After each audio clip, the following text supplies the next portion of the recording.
Hey all, welcome back to the channel. I'm your host Cryptic, and today's video is on Kena Bridge of Spirits.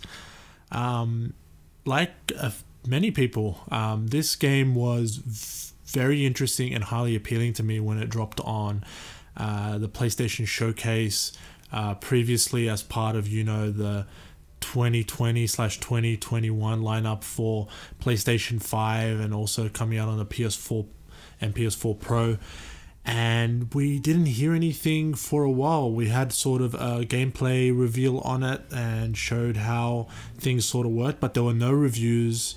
There was nothing in the last PlayStation Showcase where we got revealed a whole bunch of first-party stuff and Insomniac titled games of Wolverine and Spider-Man, but Kena Bridge of Spirits just wasn't there. And rightfully, everyone, including myself, were worried that maybe Kena wasn't going to be all that it was cracked up to be, or we thought it was going to be, looking at the trailers, the gameplay, and the art and everything else that was revealed so far on the game. And that was a bit worrying because inside I would love to pre-order the game. I mean, I don't really pre-order that often. I'm always on the belief that wait till you get reviews, don't pre-order anything, because everything you're shown leading up to the release is a vertical slice to show the game in its best way possible and not really showing any of the downsides. And in a lot of cases, there's more downsides than there are positives with video games. But in this case, I guess we were worried for nothing.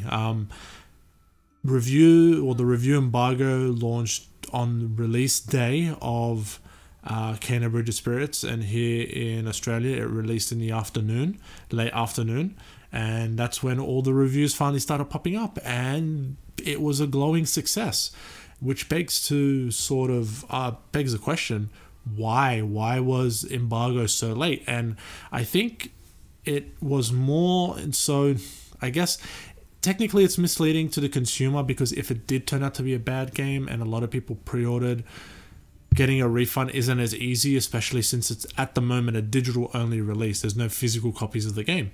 It's either on PSN or the Epic's Game Store for PC. So yeah, if it turned out that it was terrible, it would have been like you guys were doing a whole bait and switch, delaying reviews, etc. But thankfully it turned out to be fantastic. It's a phenomenal game. Visually, gameplay wise, everything is great. I think it was nerves. They were worried. They were worried that they potentially wouldn't live up to the expectation and the hype that they sort of set out with the content, trailers, and reveals that they did do online to the player base. But yeah, as you can see in the background, this is the first half hour, 30 minutes of the game. I don't know if we'll get to the full gameplay, but I might end up just letting the video run, showing off the gameplay, recording in its entirety, but I purposely cut off to a reveal moment towards the end after the final fight, just so that if you do end up wanting to play the game, it's something you should really experience for yourself and not be spoiled by YouTube videos. Although if you've been have been looking at gameplay and stuff, it might have been sort of, I guess, spoiled a little bit. But it's one of those, OpenScape reveals that takes your breath away, which really has its effect when you see it for the first time, and it's best to be seen on your own. But lengthwise, yeah, the game is medium length. I would say it's between 15 to 20 hours long, especially if you do a lot of the side activities and go off the beaten track. You could definitely just go straight down the main objectives and just do that and get it done in about 10 hours. But I would say realistically, taking your time, losing to boss battles, etc., this is a 15 to 20 hour game. And for the price that it is, I mean, it is discounted. Here in Australia, I know for any US viewers or American viewers, this might not seem cheap, but trust me, it is in Australia. Games are expensive here. It's about $59, $55 to $59 on PSN. Usually new game releases here go anywhere between $90 to $120 depending on what studio it's by. Is it full AAA? Is it getting a Steelbook edition if it's physical? Any additional bonus stuff for pre-ordering or buying the digital edition, etc. So we usually get shafted here pretty hard when it comes to game prices. But we do have things like, if you are getting physical, you can shop off Amazon, JB Hi-Fi, Harvey Norman, EB Games, though they are the most expensive of the bunch, being EB Games. But you can get games to around $70 to $80 on release if you do end up pre-ordering or getting on launch day.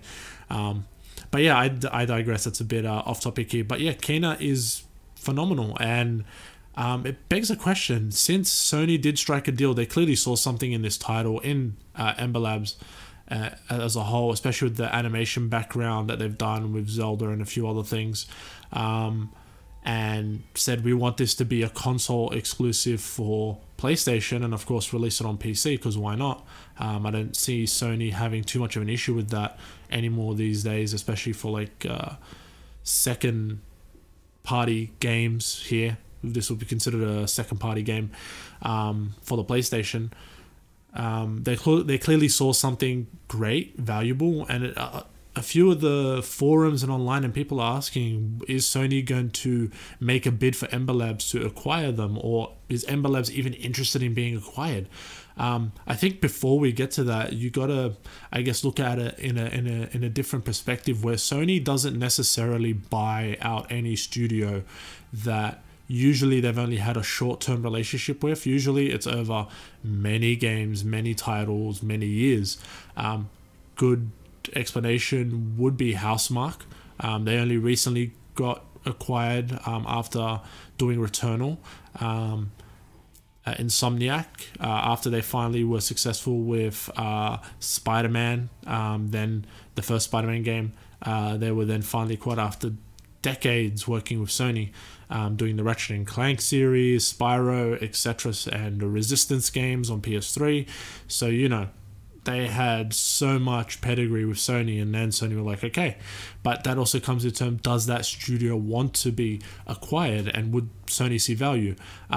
I would say Sony definitely sees value, because they didn't. They wouldn't have tried to get that console exclusivity exactly, you know, with Ember Labs, to get Kena Bridge of Spirits only to come out on PlayStation and obviously then PC. So they clearly see great value in them. Whether Ember Labs wants to be acquired, that's the real question. Does Ember Lab make a great fit to be as part of the PlayStation family and portfolio? If we were to take, obviously it's only one game, let's say 3-5 year relationship, let's say, for that development time of that game with Sony to get it out on PlayStation 4 and PlayStation 5. If you take that out, because, you know, it's not typically long enough compared to all the other acquisitions that Sony has made and is interested in making, I would say yes, they've got a very unique aspect and skill to them, being the animation side. I mean, you could argue Insomniac has that very you know, Disney / you know, new animation style that really sort of brings it into this world of realism and just eye-popping grandeur, and just looking amazing with, you know, the environments, the world, everything, right? They've got that, but I think Ember Labs, that's their, I guess, their main thing. That's the thing that they mainly do, and that's what we only know them for now. I mean, only one title, being Kena Bridge of Spirits. But that has something going for them where I don't think really anyone else is sort of doing what they're doing at the moment when it comes to visuals and gameplay. Now, the gameplay of Kena isn't revolutionary by any means, but it is very good. It knows what it does, it knows what it's about, and it doesn't try to be more than what it really is. It doesn't try to pretend to be greater than what it is, or try to be a genre or a type of game that, you know, that it clearly isn't. It knows what it is. It knows it's an adventure action platformer game, right? It knows exactly what it's doing, and what it also does really well are its boss battles. They're drawn out, they're methodical, they're spectacular with the effects, the visuals, the lighting, even the animation is quite reminiscent. If you guys have seen gameplay reveals of with Wukong, the Chinese developed game that's done by a Chinese indie studio, and everyone was like, wow, these boss battles are amazing, the detail. It sort of had that. I wouldn't say all the way to that level, but it had a good chunk of that sort of vibe in it, you know, almost that Souls-like or Bloodborne-like sort of boss battles where you got to think of what you're going to do, or you're going to get smacked for a huge amount of health loss and dying. You know, you will die multiple times, even on the easier difficulties, when it comes to the boss battles. Now, to the rest of the game, it's more of this, you know, peaceful exploration, collect this, find that, do these puzzles, find some accessories for the rot, which are little black, little dark dudes that follow you around. Yeah, those things are super cute, especially once you start customizing with the hats and stuff. Yeah, I know, grown man talking about customizing cute things with hats. I'm just saying, it'll make anyone go, "Aw." But yeah, overall, it is a really good game, especially for a first game out of this studio, right? It could have gone anywhere on the spectrum, anywhere to an epic fail, to extraordinary average, to fantastic, and it's gone. It is quite fantastic. I think the reviews and overall of an 8+ review, 8s and 9s, are very accurate for this game. I'm still playing it. I'm still enjoying the crap out of it. The only issue I have now is that Lost Judgment obviously launched today, and that came in by Amazon, the pre-order, so I'm going to be starting that as well. But it doesn't mean that I'll stop playing Kena. I do plan on platinuming the hell out of that, because yeah, it's a fun game to play and just explore, and it brings, you know, a bit of nostalgia from other games and genres that I've played, you know, growing up, where you want to go off the beaten track, you want to explore, you want to find these things, you want to learn more about the world. My only criticism would be that the melee combat is maybe a little too basic. You got your your light attacks, and then your heavy attacks, and then you got some combination of the both when you do your specials with the ruts and sort of like, I guess, a charge attack. The bow is extremely fun to use, which once you sort of unlock that ability to use the spirit bow or the energy bow, I tend to default to using that a lot more and forget that I could even do melee, because it's just so addicting and fun to play with that. And I usually hate bows and arrows because a lot of games do them poorly. They're either too stiff or too floaty, but here they are fantastic, especially when you do some of the skill challenges. They're rewarding, but they're not BS. So yeah, they're not too difficult, but they are quite rewarding when you pull them off, and then, you know, you get that real kick of adrenaline saying, yeah, I just did that. But yeah, overall, a really charming game, a really fun game to play. Anyone on the fence on it, watch the video. I'm definitely gonna let the rest of the footage just run so you guys can just watch and enjoy it. And yeah, it's definitely worth it, especially supporting the studio. You know, their first game, they've done a superb job here. I would say, just as I guess a future advice to Ember Lab, is back yourselves, guys. You had nothing to worry about when it came to the game or the reception of the game. Let your work and your effort speak for itself. You've done something phenomenal here, and yeah, next time just get the embargo or the reviews out a week before or a few days before launch, and if it's any future games or anything to go by from here, they're going to be fantastic, and I hope to see a whole bunch more titles from Ember Lab. And look, if on the horizon that Sony does pick you guys up, or you guys are interested in being part of the PlayStation studio, I think you guys are going to blossom. If not, I still think you guys are going to blossom. Not many can really make a hit on their first game, having, I guess, no real experience previously in making video games. It's not an easy task, but you guys have pulled it off, which is hats off to you. Well done. Also, just to sort of play into the title of the video here, do I think that Kena Bridge of Spirits is Game of the Year worthy? I don't know if it'll be the actual game of the year for like a lot of, you know, the Game Awards or any equivalent publication, whether it be from IGN, GameSpot, or the Golden Joystick Awards, etc. That usually happen each year towards the end of the year and beginning of the new year for, you know, the year of games.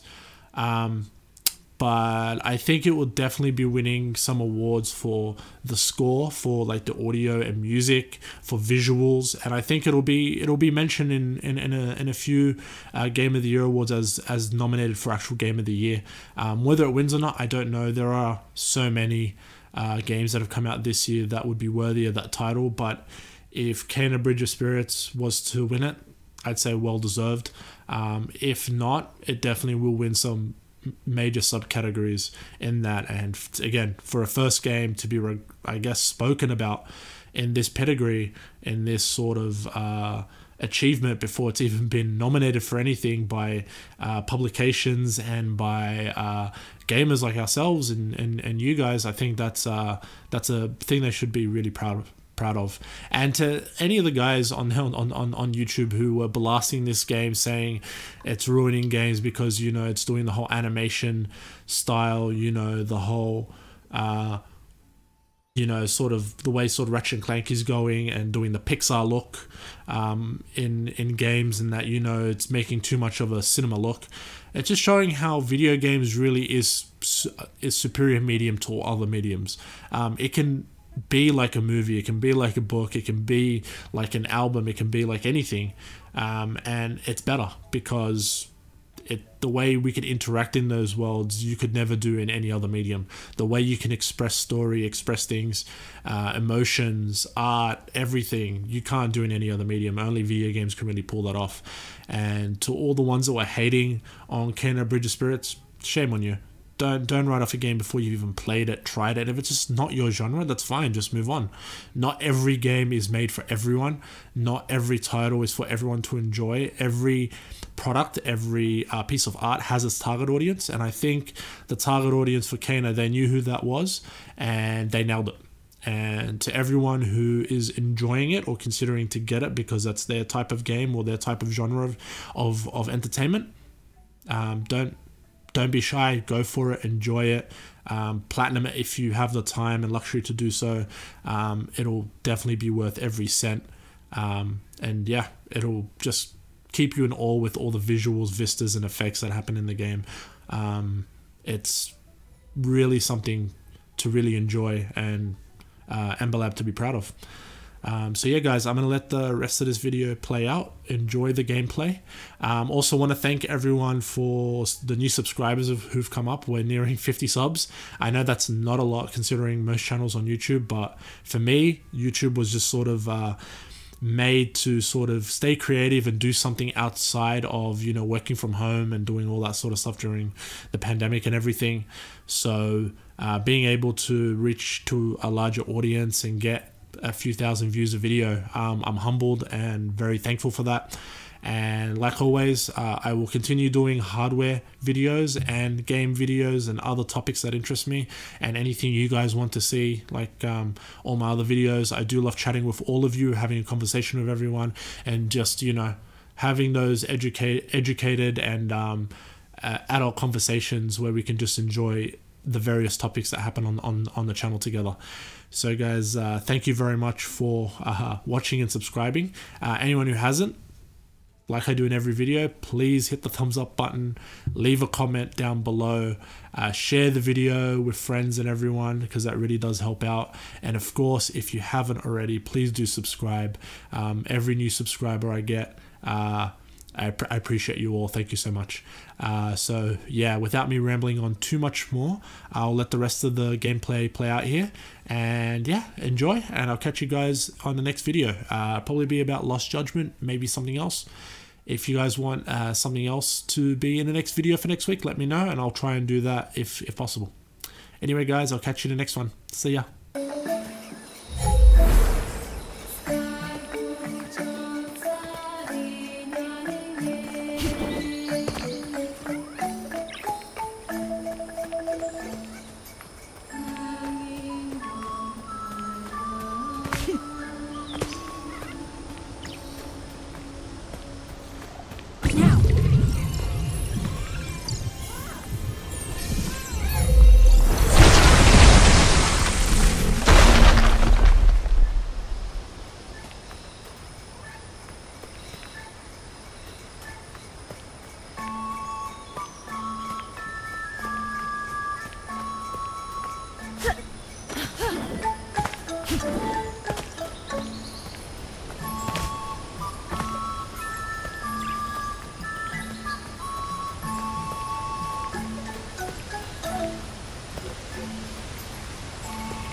Can you pick that up?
Let me help you.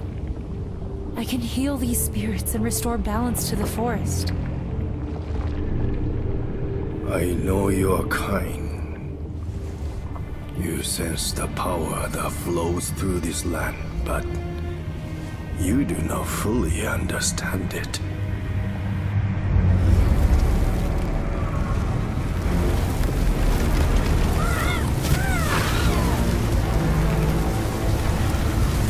Death and corruption are all that remain here. This land can be healed, but you cannot stay here, Spirit. You must move on. You are the one who does not belong. I will never abandon my people.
You can come out. It's safe now. Look, Saya, she cleared away the poison. The little guys can eat it.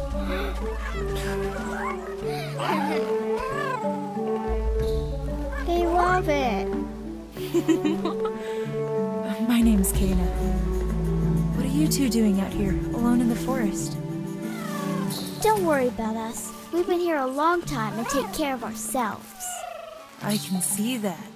You both look very strong. Do you know who that spirit was with the horned mask? We don't know, but when he shows up, the girl's poison grows stronger. Hey, what are you doing here in the forest? I'm searching for the sacred mountain shrine. Can you take me there? If you want to get to the mountain shrine, you have to help us with something first. Our brother Taro was trapped deep in the forest. We need you to help him. Great idea, Saya. That'll be easy for her. Did you see what she did to that stick guy? Help us free Taro and we'll take you to the mountain shrine. Woohoo! Come on, our village is this way.